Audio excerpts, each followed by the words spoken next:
Salut tout le monde, aujourd'hui on part en mission, une mission géométrie. On va enquêter sur une forme qu'on voit absolument partout, mais sans vraiment la remarquer. Alors, prêt à devenir des agents secrets des maths? C'est parti. Alors regardez-moi ça, on a des cerfs-volants qui flottent dans les airs, un petit robot super cool et un parking. Oui, un parking. Bizarre, non?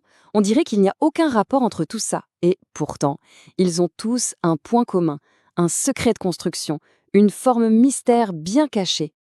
Et ça nous amène à notre grande question du jour. C'est quoi le secret pour fabriquer un super cerf-volant? Un qui vole bien droit, qui est super stable dans le vent? Eh bien, la réponse, elle est cachée dans la géométrie. Et c'est justement ce qu'on va découvrir ensemble. Allez, on attaque le cœur de notre enquête. La forme mystère, c'est le parallélogramme. Voilà notre plan d'action. D'abord, on va voir ce que c'est exactement. Ensuite, on va découvrir tous ses super pouvoirs, ses propriétés secrètes. Et pour finir, on apprendra à le dessiner nous-mêmes, comme des vrais pros. Bon, alors, un parallélogramme, qu'est-ce que c'est? La définition officielle, elle est en fait super simple. D'abord, c'est un quadrilatère. Ça veut juste dire que c'est une figure qui a 4 côtés. Et sa particularité, c'est que ses côtés opposés, donc ceux qui sont face à face, sont parallèles entre eux. C'est tout. Regardez bien ce schéma. Le côté du haut est parallèle à celui du bas. Et le côté de gauche est parallèle à celui de droite.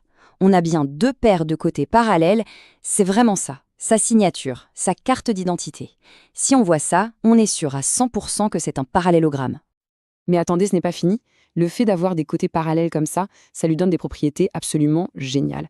De vrais super pouvoirs de forme géométrique. Et c'est ça qui le rend si utile et si intéressant. Le premier super pouvoir, c'est l'égalité parfaite. Non seulement les côtés opposés sont parallèles, mais en plus, ils ont exactement la même longueur. Le côté du haut est aussi long que celui du bas. Et le côté gauche, pareil, même longueur que le droit. Et ça ne s'arrête pas là, hein. Ça marche aussi pour les angles. Les angles qui sont en face l'un de l'autre ont la même mesure. C'est une propriété super importante. Deuxième super pouvoir, le point de rendez-vous secret des diagonales. Alors les diagonales, ce sont les traits qui relient les coins opposés.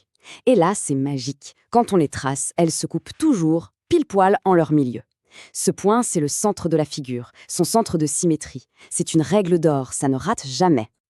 Ok, maintenant qu'on connaît ces secrets, il est temps de mettre les mains à la pâte. On passe à l'entraînement. On va apprendre à construire notre propre parallélogramme. Objectif, devenir des experts de la construction géométrique. Première méthode, la plus facile, sur un quadrillage. Étape 1, on dessine 2 côtés qui se suivent. Étape 2, on regarde comment on se déplace pour aller d'un point à l'autre. Par exemple, ici, on avance de 3 carreaux vers la droite et on monte de 1 carreau. Étape 3, on refait exactement le même chemin, mais en partant de l'autre point. Donc 3 carreaux à droite, 1 haut, et hop, on trouve notre 4e point. Dernière étape, on relie le tout et le tour est joué.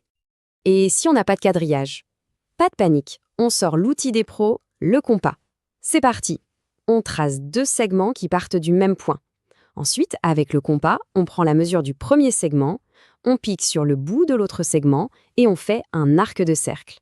Après, on fait l'inverse, on prend la mesure du deuxième, on pique sur le bout du premier et on trace un autre arc. L'endroit où les deux se croisent, eh bien, c'est notre dernier point. C'est une méthode super précise.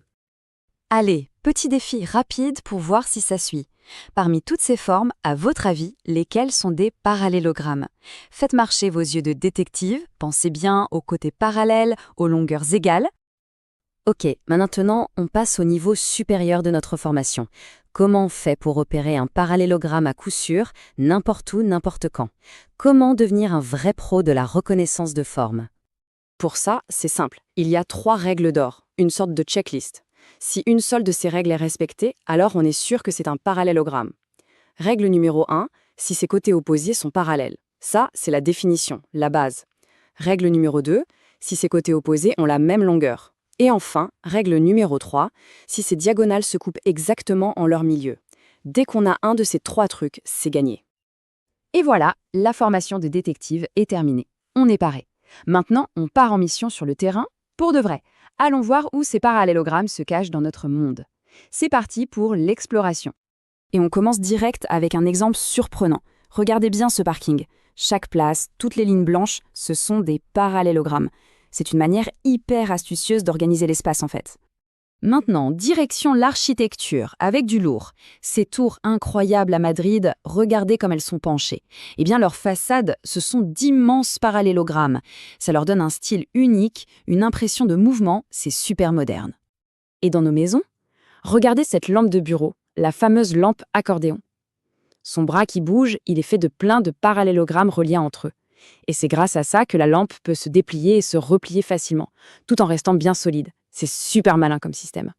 Et enfin, on en trouve même dans les logos de marque. Pourquoi? Parce que ça donne tout de suite une impression de vitesse, d'énergie, de dynamisme. C'est une forme toute simple, mais qui en dit long. Mission accomplie. Notre exploration est un vrai succès. Il est temps de faire le point, de résumer tout ce qu'on a appris dans notre mémo d'agent secret de la géométrie. Alors, la fiche mémo à retenir absolument. Qu'est-ce que c'est? C'est un quadrilatère avec deux paires de côtés parallèles. Ses propriétés, ses côtés opposés et ses angles opposés sont égaux et ses diagonales se coupent pile en leur milieu. Comme on le reconnaît à coup sûr, on vérifie une de ces trois choses et le petit bonus, les rectangles, les carrés et les losanges, ce sont tous des parallélogrammes un peu particuliers. Et voilà, la boucle est bouclée. On en revient à notre question du début. Le secret d'un bon cerf-volant, c'est sa structure parfaitement équilibrée. Elle est construite avec des formes symétriques, comme des parallélogrammes, qui lui permettent d'être stable face au vent. C'est la géométrie qui le fait voler. Et pour finir, une petite pensée de Galilée, les mathématiques sont l'alphabet avec lequel Dieu a écrit l'univers. C'est une belle façon de se rappeler que les maths, ce n'est pas juste des exercices, c'est une langue qui nous aide à comprendre le monde autour de nous. Et maintenant, c'est à vous de jouer. Votre nouvelle mission, ouvrez bien les yeux et essayez de trouver le plus de parallélogrammes possible autour de vous avant ce soir. Dans la rue, chez vous, partout. Vous allez voir, le résultat est souvent surprenant. À la prochaine pour une nouvelle aventure mathématique.